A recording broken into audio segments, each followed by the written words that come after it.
La Navidad en que Papá Noel pasó la noche en casa fue la última vez que estuvimos todos juntos. Después de esa noche, papá y mamá terminaron de pelearse, aunque no creo que Papá Noel haya tenido nada que ver con eso. Papá había vendido su auto unos meses atrás porque había perdido el trabajo. Y aunque mamá no estuvo de acuerdo, él dijo que un buen árbol de Navidad era importante esa vez. Y compró uno de todas formas. Venía en una caja de cartón larga y plana y traía una hoja que explicaba cómo encajar las tres partes y abrir las ramas de forma que se viera natural. Armado era más alto que papá, era inmenso y yo creo que por eso ese año Papá Noel durmió en nuestra casa. Yo había pedido de regalo un coche a control remoto, cualquiera me venía bien. No quería uno en particular, pero todos los chicos tenían uno en esa época y cuando jugábamos en el patio, los autos a control remoto se dedicaban a estrellarse contra los autos comunes como el mío. Así que había escrito mi carta y papá me había llevado hasta el correo para enviarla y le dijo al tipo de la ventanilla, se la enviamos a Papá Noel, y le pasó el sobre. El tipo de la ventanilla ni saludó porque había mucha gente y se ve que ya estaba cansado de tanto trabajo. La época navideña debe ser la peor para ellos. Tomó la carta, la miró y dijo, falta el código postal. Pero es para Papá Noel, dijo papá, y le sonrió y le guiñó un ojo. Se ve que para hacerse amigo, y el tipo dijo, sin código postal no sale. Usted sabe que la dirección de Papá Noel no tiene código postal, dijo papá. Sin código postal no sale, dijo el tipo, y llamó al siguiente. Entonces papá trepó el mostrador, agarró al tipo del cuello de la camisa y la carta salió. Por eso yo estaba preocupado ese día, porque no sabía si la carta le había llegado o no a Papá Noel, y del asunto del coche dependía que me aceptaran los chicos que jugaban en el patio del colegio. Además no podíamos contar con mamá desde hacía casi 2 meses, y eso también me preocupaba, porque la que siempre estaba con todo, en todo, era mamá. Y las cosas salían bien entonces, pero un día dejó de preocuparse, así nomás, de un día para el otro. La vieron algunos médicos, papá siempre la acompañaba y yo me quedaba en la casa de Marcela, que es nuestra vecina. Pero mamá no mejoró, dejó de haber leche y cereales a la mañana, ropa limpia para vestirse. Papá llegaba tarde a los lugares a los que debía llevarme y después llegaba otra vez tarde para pasarme a buscar. Cuando pedí explicaciones, papá dijo que mamá no estaba enferma ni tenía cáncer ni se iba a morir, que bien podría haber pasado algo así, pero él no era un hombre de tanta suerte. Marcela me explicó que mamá simplemente había dejado de creer en las cosas, que eso era estar deprimido y te quitaba las ganas de todo y tardaba en irse. Mamá no iba más a trabajar, ni se juntaba con amigas, ni hablaba por teléfono con la abuela. Se sentaba con su bata frente al televisor y hacía zapping toda la mañana, toda la tarde y toda la noche. Yo era el encargado de darle de comer. Marcela dejaba comida hecha en el freezer con las porciones marcadas. Había que combinarlas. No podía, por ejemplo, darle todo el pastel de papas y después toda la tarta de verdura. Había que combinar las porciones para que la alimentación fuera sana. La descongelaba en el microondas y se la alcanzaba en una bandeja con el vaso de agua y los cubiertos. Mamá decía, gracias, mi amor, no tomes frío.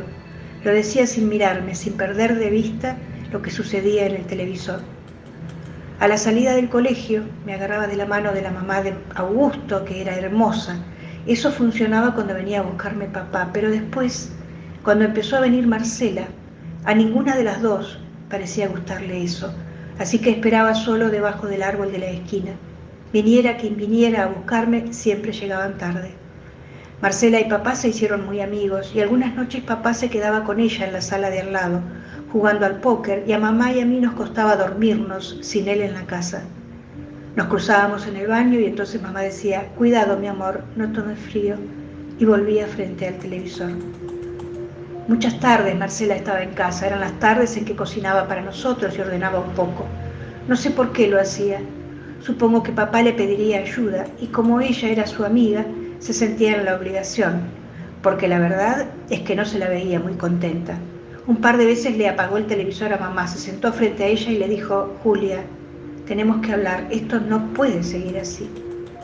Le decía que tenía que cambiar de actitud, que así no llegaría a ningún lado, que ella ya no podía seguir ocupándose de todo, que tenía que reaccionar y tomar una decisión o terminaría por arruinarnos la vida. Pero mamá nunca contestaba y al final Marcela terminaba yéndose con un portazo. Y esa noche papá pedía pizza porque no había nada para cenar y a mí la pizza me encanta. Yo le había dicho a Augusto que mamá había dejado de creer en las cosas y que entonces estaba deprimida y él quiso venir a ver cómo era. Hicimos algo muy feo que a veces me avergüenza. Saltamos frente a ella un rato, pero mamá apenas nos esquivaba con la cabeza.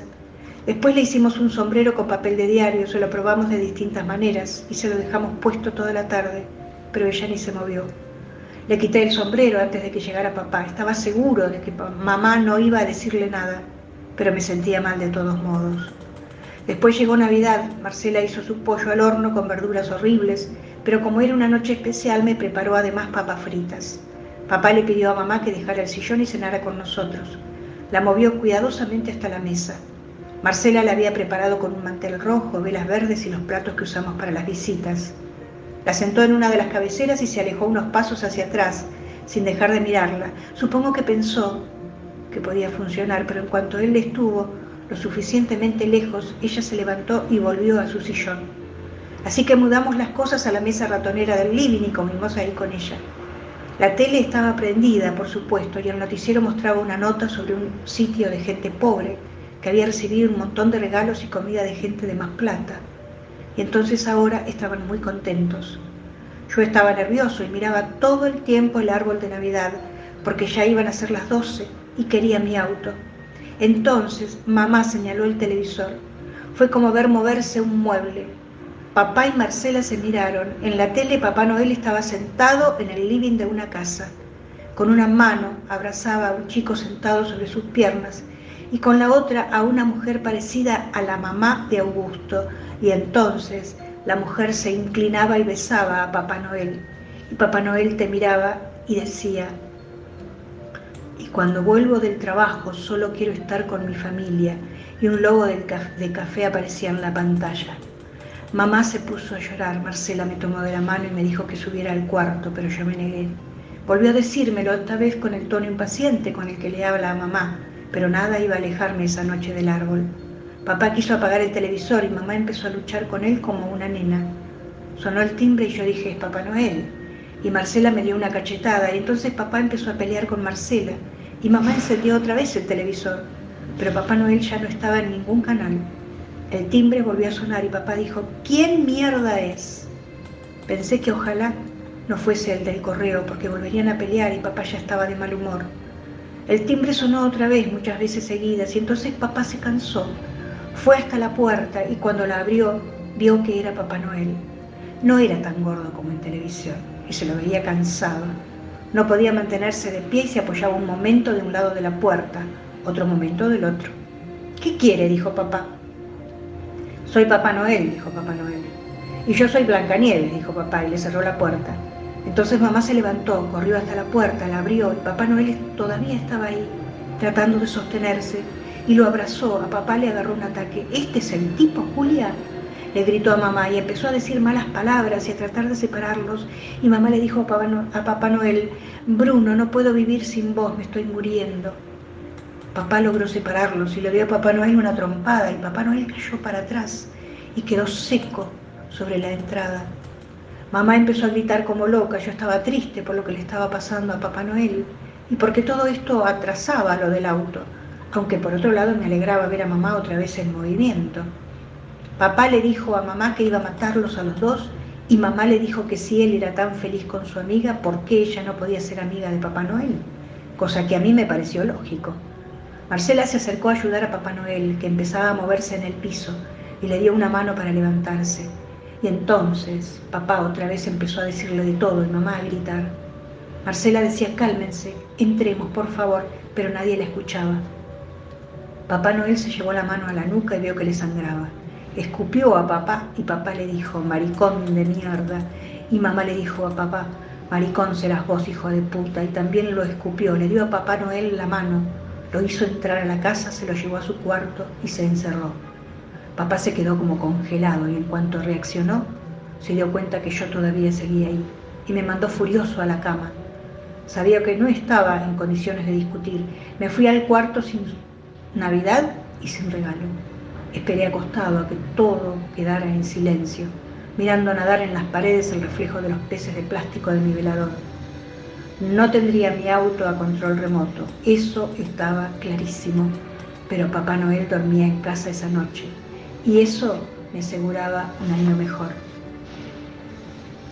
El cuento se llama Papá Noel duerme en casa, es del libro Pájaros en la boca, su autora Samantha Schweblin. Mi nombre no era Lescano.